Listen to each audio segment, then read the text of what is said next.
আমরা গত ক্লাসে সার্ভিং ওয়ানের অর্থাৎ জরিপের শ্রেণী বিভাগ সম্পর্কে পড়ছিলাম, যে এখানে সমতলীয় জরিপ এবং এই যে সমতলীয় জরিপ এবং ভূগোলকীয় জরিপ সম্পর্কে আলোচনা করছিলাম। এখন আমরা যাব যে জরিপ মাঠের কাজের উপর ভিত্তি করে জরিপ কয় প্রকার সেটা সম্পর্কে আমরা জানবো। এখানে জরিপের কাজ সুষ্ঠুভাবে সম্পন্ন করে জরিপ বিধি পরিচিত, অর্থাৎ জরিপের কাজ তিনটি, যেটা হচ্ছে আমাদের মাঠের কাজ, একটা হচ্ছে অফিসের কাজ এবং যন্ত্রপাতি যত্ন ও সমন্বয়করণের কাজ।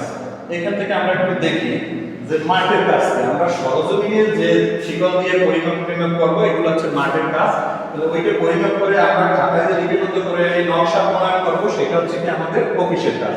তাহলে যে যন্ত্রপাতি নিয়ে আমরা ওখানে কাজ করছি, সেই যন্ত্রপাতির রক্ষণাবেক্ষণ এবং সেগুলো আবার সঠিকভাবে কাজে লাগানো, এগুলো হচ্ছে কি যন্ত্রপাতির যত্ন এবং সমন্বয়। তাহলে আমাদের এই তিনটে জিনিসই আমরা এখানে জরিপকার হিসেবে কাজ করে থাকি। এটা হচ্ছে মাঠের কাজ। এরপরে আমরা যাই পরবর্তীতে আমরা ধারাবাহিক কি কি কাজ করতে হয় আমাদের সংক্ষেপে এটা আছে আমাদের, যে একজন জরিপকার ধারাবাহিকভাবে কি কি কাজ আমাদের করতে হবে। আমরা সংক্ষেপে যে কাজগুলো ধারাবাহিকভাবে কি করতে হবে দেখি। তদন্ত জরিপ কাজ, কোনো একটা প্রকল্প যদি আমরা কোনো একটা জায়গায় যদি প্রকল্প নিতে চাই, যে এটা কি জায়গায় 1 একর জায়গায় একটা প্রকল্প তৈরি করবো, ইপিজেড তৈরি করবো, তাহলে সেটা সম্পর্কে আগে বিস্তারিত ধারণা জানতে হবে। সেই জন্য বলছে আগে তদন্ত জরিপ এবং পর্যবেক্ষণ জরিপ করতে হবে। এরপরে সব প্রয়োজনীয় তথ্য সংগ্রহ এবং বিন্দুর অবস্থান নির্ণয় করতে হবে। এরপর সকল তথ্য বিস্তারিত বিবরণ মাঠ হাতে লিপিবদ্ধ করতে হবে। এটা কিন্তু ধারাবাহিকভাবে, প্রথমেই আমরা কিন্তু লিপিবদ্ধ করবো না, অর্থাৎ মাঠ থেকে কোনো কিছু আনবো না। আগে আমাদের পর্যবেক্ষণ করতে হবে, তারপর তথ্য সংগ্রহ করতে হবে, এরপর সকল তথ্য বিস্তারিত মাঠ থেকে লিপিবদ্ধ করতে হবে। এরপর উঁচু ভূমি, জলাভূমি এবং রাস্তাঘাট এটা যদি থাকে সেগুলো পরিমাপ করে দেখতে হবে। এরপর প্রয়োজনীয় বস্তুর অবস্থান, রৈখিক এবং কৌণিক মান নেওয়া, এগুলো দেখতে হবে। এরপর হচ্ছে দিক নির্দেশনার কাজ, এগুলো করতে হবে। এরপর হচ্ছে কি আমাদের সীমানা, দেয়াল এবং সড়ক, সেতু, কালভার্ট এবং পুরাতন ইমারত ইত্যাদি নির্ধারণ, এবং ভবিষ্যৎ কাজ নির্ধারণের সুযোগ থাকলে দিক নির্দেশন করা ইত্যাদি। তাহলে আমাদের সাধারণত এগুলো হচ্ছে কি মাঠের কাজগুলো কি কি করবো সেটা এদিকে দেওয়া আছে। এরপরে আমরা যাই যে দাপ্তরিক কাজ। তাহলে দাপ্তরিক কাজ বলতে কি অফিসে যে কাজটা করবো, তাহলে মাঠ থেকে যে আমরা তথ্যটা নিয়ে আসলাম সেইটা অফিসে এনে আমরা কি করবো, সেটি হচ্ছে কি আমাদের দাপ্তরিক কাজ। তাহলে এখন আমরা যাই দাপ্তরিক কাজে কি কি আছে। দাপ্তরিক কাজে আছে হচ্ছে আমাদের মাঠে প্রাপ্ত তথ্য, যেমন প্ল্যান এবং নকশা সেকশন ইত্যাদি অঙ্কন করতে হবে। অর্থাৎ মাঠ থেকে যে আমাদের তথ্যটা পাইছি সেটা থেকে আমাদের কি করতে হবে, ওই তথ্য দিয়ে কি করতে হবে, আমাদের প্ল্যান, নকশা এবং সেকশন অঙ্কন করব। এরপর হচ্ছে মানচিত্র প্রণয়ন করব, এলাকার ক্ষেত্রফল, আয়তন নির্ণয় করব।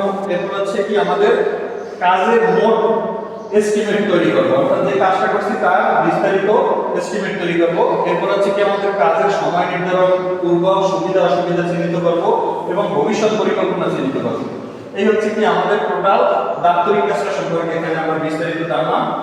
এরপরে আমরা যাচ্ছি হচ্ছে জরিপের বিভিন্ন যন্ত্রপাতির নাম। এখান থেকে আমরা এই যে জরিপ সার্ভিসের যে প্রথম চ্যাপ্টারটাই আমাদের বিভিন্ন যন্ত্রপাতি সম্পর্কে বিস্তারিত এই জায়গার নামটা দেওয়া আছে, তাহলে সেই নামগুলো একটু মুখস্থ করো। যেমন আমাদের জরিপ করতে শিকল দরকার, কি দরকার, শিকল, তারপর হচ্ছে তীর, এরপর হচ্ছে কি আমাদের রেঞ্জিং রড, এরপর হচ্ছে কি কোলন, এই যে অপটিক্যাল স্কয়ার, ইউরোলাইট, লেভেলিং স্টার, এগুলো সব প্র্যাকটিক্যাল ক্লাসে আমি তোমাদের দেখাবো, আমাদের ল্যাবে সবই আছে। এখন আমরা প্লেন টেবিল, তারপর এলিভেট, এগুলো প্রত্যেকটা কাজ আমি প্র্যাকটিক্যালি তোমাদের মাঠে বসে দেখাবো। এরপর হচ্ছে ফিটার, তারপর হচ্ছে কাঠের খুঁটি বা অফসেট রড, এরপর হচ্ছে প্রিজম স্কয়ার, এগুলো প্রত্যেকটা আলাদা আলাদা কাজ আছে। কলম, সিমটা, স্পিড লেভেল। তাহলে তোমাদের কাজ হচ্ছে এটা দেখে আমাদের এই নামটা মুখস্থ করতে হবে, যাতে আমি যন্ত্রটা দেখানোর পর নাম বললেই তোমাদের পরিচিত মনে হয়। এরপর হচ্ছে কি আমাদের যে জরিপ যন্ত্রপাতি ও যত্ন সমন্বয়। তাহলে আমরা একটা জরিপ কাজ করতে গেলে আমাদের কাছে একটা যন্ত্র দিল, মনে করে কলেজ থেকে আমি তোমাদের যন্ত্র দিলাম, সেই যন্ত্রটা যদি তোমরা নেওয়ার পরে সেটা খোলার সময় এবং কাজ করার সময় যন্ত্রটা নষ্ট করে গেল, তাহলে তো ওই দিনের আর কাজ হবে না, বা পরবর্তী সেমিস্টারে যারা আসবে তারা ওই যন্ত্র দিয়ে কাজ করতে পারবে না। এর জন্য আমাদের যে কোনো যন্ত্র ব্যবহার করার আগে সেটা সম্পর্কে জানতে হবে, সেটা কিভাবে খুলতে হয়, সেটা কিভাবে চালাইতে হয়, এগুলো জানে আমাদের যত্ন সহকারে কাজ করতে হবে। তাহলে সেইটার জন্যই আমাদের বলছে একজন জরিপকার নিম্নলিখিত পদক্ষেপ মেনে চলা উচিত।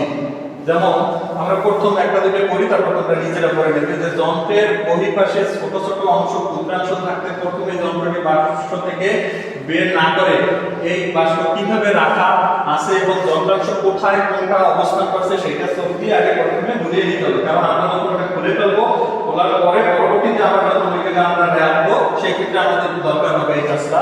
এরপর বলছে লেবেল যন্ত্র বা টিউবলাইট যন্ত্র বাষ্প থেকে বের করার সময় দূরবীন স্থান অক্ষদ্বারে হাত না দিয়ে লেবেল যন্ত্র অর্থাৎ যে কাজটা থাকে আমাদের লেবেল যন্ত্রে সেই কাজের উপর যদি আমরা হাত দিয়ে কাজ করি তাহলে সেটা অস্বচ্ছ হয়ে যাবে বা কাজটা ভেঙে যেতে পারে। শক্ত স্থানে পাকা জায়গায় বসানো উচিত, যে পেপারটা বসাবো সেটা শক্ত জায়গায় বা পাকা জায়গায় বসানো উচিত। এগুলো আমরা যদি দেখি তাহলে সবাই বুঝবো, এখানে খুব সহজ করে লেখা আছে। এর পরবর্তীতে আমরা যাচ্ছি